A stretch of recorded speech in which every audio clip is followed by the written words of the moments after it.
היום אני רוצה לקחת אתכם למסע אל החיים שלכם בשנת 2025.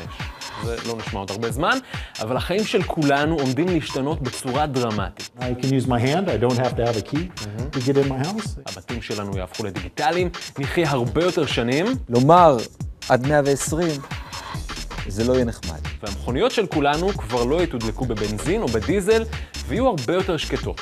כל מה שצריך זה שקע ביתי כדי להטעין את הרכב הזה. ברפואה, בפריון, בחקלאות, התרחשו שינויים שקשה לנו לתפוס בכלל. גרם אחד של דיטריום שווה ערך ל10 טון פחם.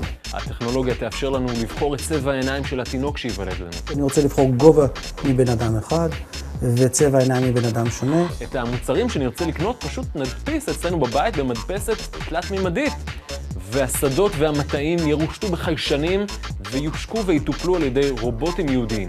אנחנו חייבים למצוא שיטות כדי לתת מזון ל7 מיליארד אנשים. ואם אנחנו כבר מדברים על היצורים הדיגיטליים האלה, שתמיד הבטיחו לנו שבעתיד הם יגורו בבתים שלנו, יעשו ספונג'ה, יבשלו לנו ארוחות, אז דמיינו רובוט שיטפל בקשישים.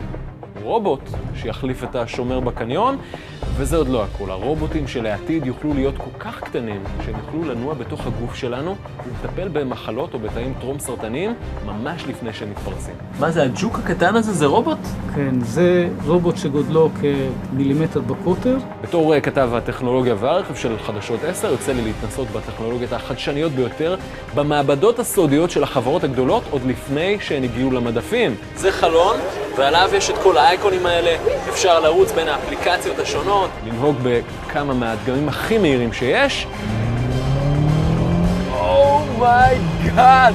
וגם להתאבק עם לוחם סומו ביפן. אבל זה לא ממש קשור. תשמע, זה מדע בדיוני, לגמרי. העתיד צופן בחובו המון אתגרים מסעירים וגם לא מעט איומים. אני מאוד אשמח ללוות אתכם במסע המרתק הזה אל החיים בעתיד הקרוב.